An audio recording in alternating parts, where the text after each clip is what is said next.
The sun is shining bright in the city of Winnipeg because of the International Cello Festival of Canada. It continues to strum its way along here in Winnipeg with more fantastic concerts in the offing over the next couple of days.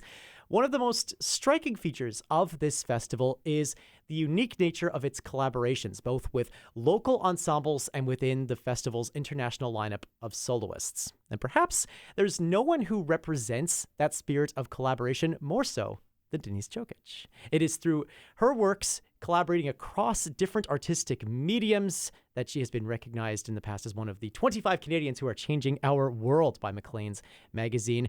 And her works also work to uplift diverse voices as well. Denise joins us in our Classic 107 studios live this morning after 2 days of performances and conversations. So an extra special good morning to you, and thanks for waking up with us. Thank you for having me. It's good to be here. Well, it's so great to have you here. I got to ask about the first couple of days of the festival, this experience. How has it all been for you so far? It's been intense. It's been super, super busy. I think all of us are, we're hitting the midpoint lull a little bit, and we have to get back on track to finish it out with a bang. So it's been fun. I had 2 nights ago, I couldn't sleep at all because I was just so buzzed with all of the excitement from the festival, and I thought, wow,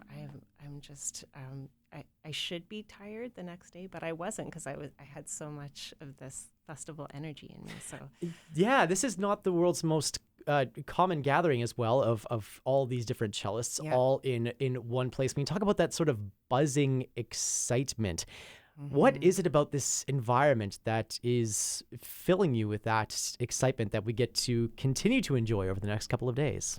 I think it's just the novelty of having so many different artists who share their unique talents here at the festival, and being able to not only collaborate with them, but listen to their concerts and kind of dabble in all the different activities and events that are happening here. That's something that just doesn't happen too often, where we all play the same instrument, yet there's this incredible variety and kind of scope to the artistic offerings here at the festival. And that's something that is just kind of a once in a lifetime experience, both as an artist and an audience member.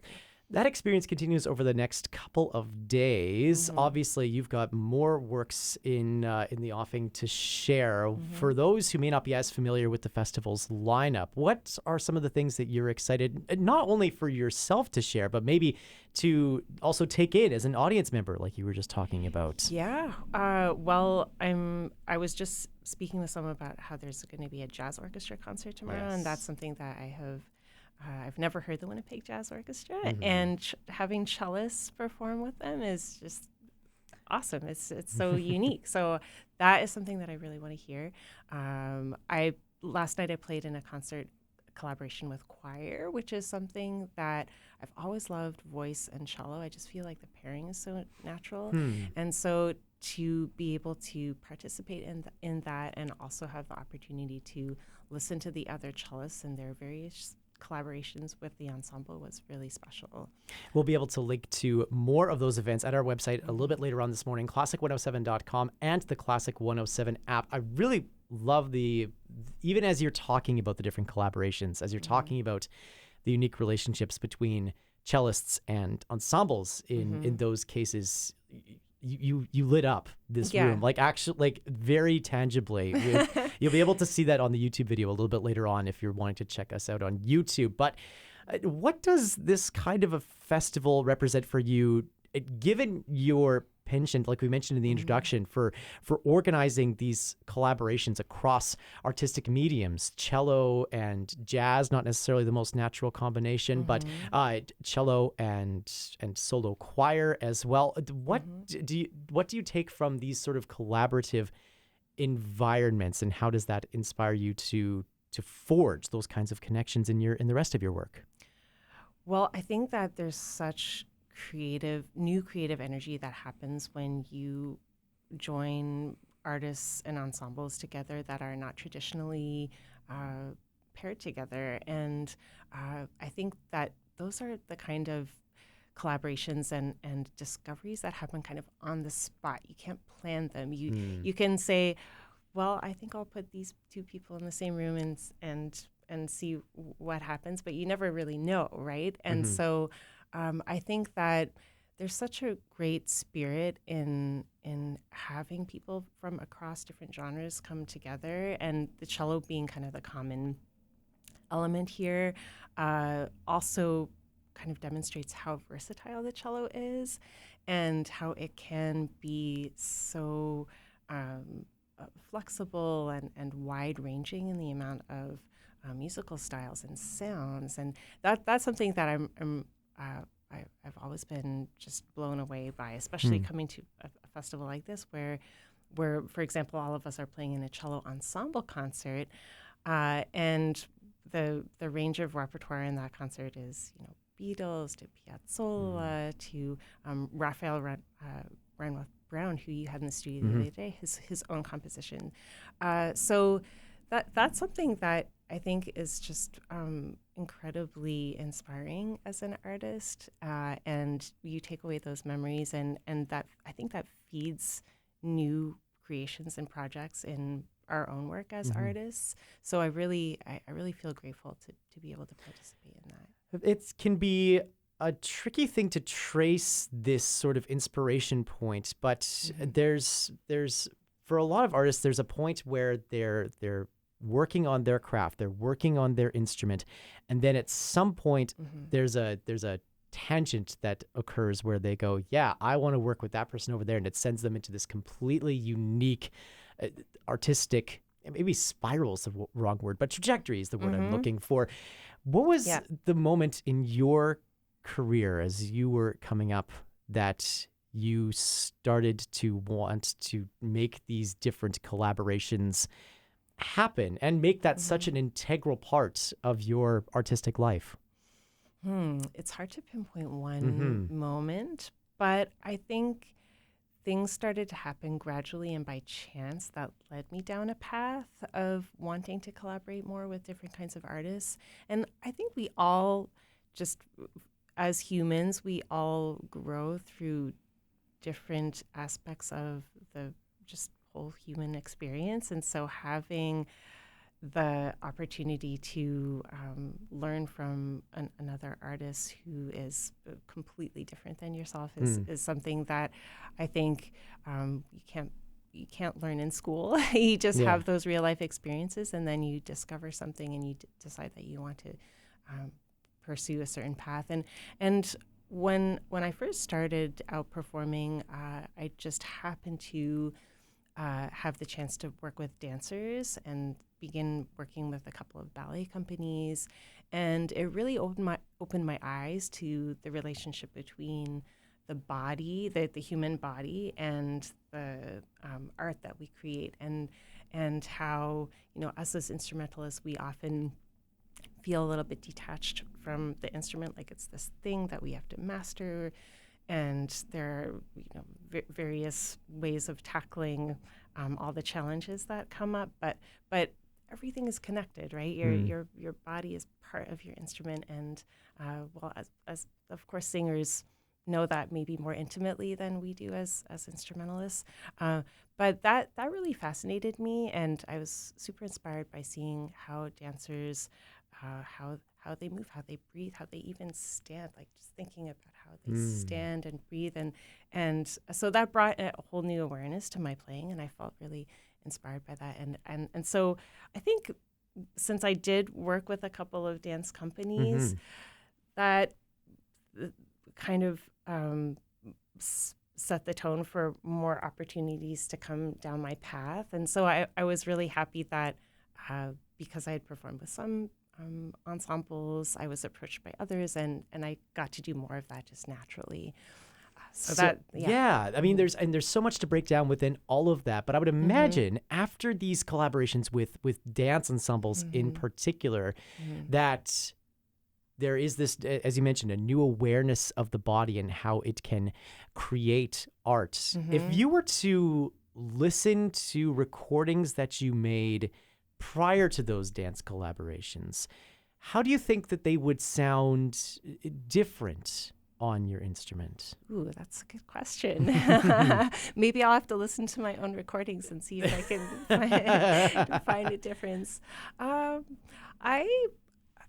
I I would say that I definitely evolved as an artist after collaborating with those companies, just in the way I connect my everything that's happening sort of physically and emotional in my body to what I'm doing on the actual instrument. So being able to process emotions, for example, like that's something that I think takes molding a little bit and also a certain amount of kind of awareness and control and how do you process what you're feeling from the music and send it into your instrument and send it out into the audience. How do you think about the audience, or do you think about the audience?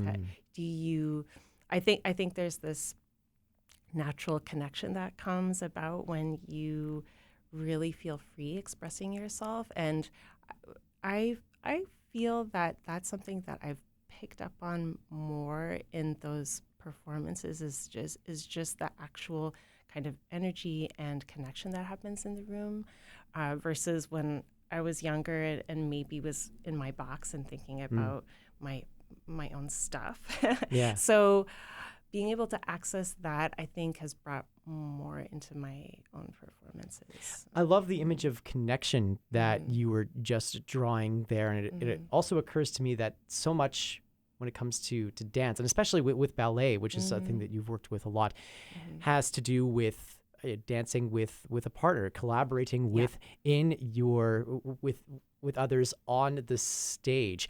How, as you've employed movement into your cello playing, do you maybe think that your playing has even become more responsorial, not just to the artists around you, but even to you were talking about the audience before as well.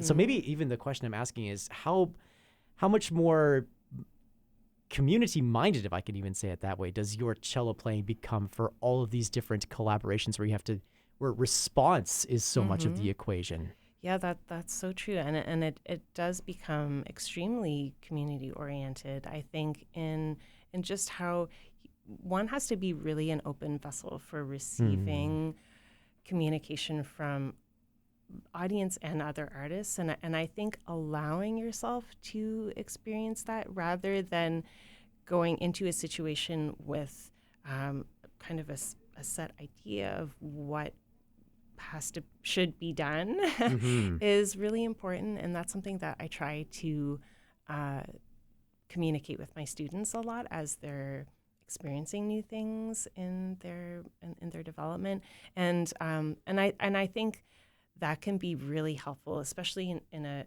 situation where you're not so familiar with maybe the musical style, or if you've never worked with this artist before, and just being completely open and wanting to absorb as much as possible and make that part of your learning experience. We're always learning. Yeah. It's going to, if you're an artist, you will be doing that forever.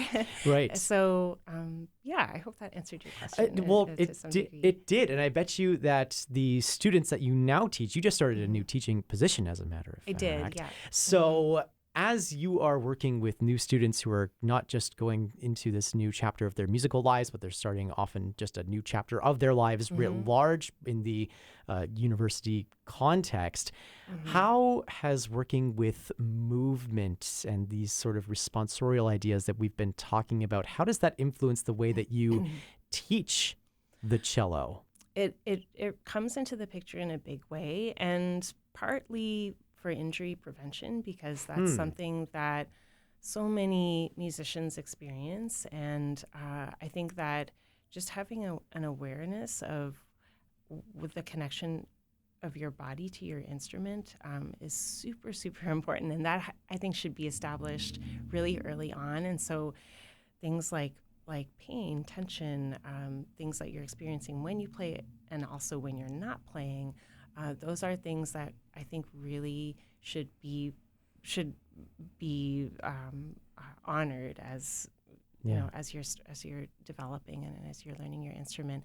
So I even things like eating a meal. If a student comes into a lesson and they say, "Oh, I didn't have time to eat breakfast today. I'm really not feeling totally ready to play." Yeah. I'd rather they go out, take 15 minutes, go eat, Yeah, and then come back, and then try to see if they feel better and continue the lesson. But I think that we're all human. We have to feel connected to the instrument in a natural way, and I think that all of those things come into the picture. So injury prevention is really big. I feel like also just having freedom in movement when playing is really important, and being able to have flexibility, not feel like the technique of the instrument drags you down, that you can approach it from many different angles. So that's part of my approach. A very holistic set of responses from somebody whose playing feels incredibly holistic as well as you listen to it. And we're going to hear a little bit of that here in just a second. And so delighted to have you here in the Classic 107 studios today to tell us more about your approach and your artistry. Denise Djokic, thank you so much for taking the time, and all the best for the rest of the festival. Thank you so much.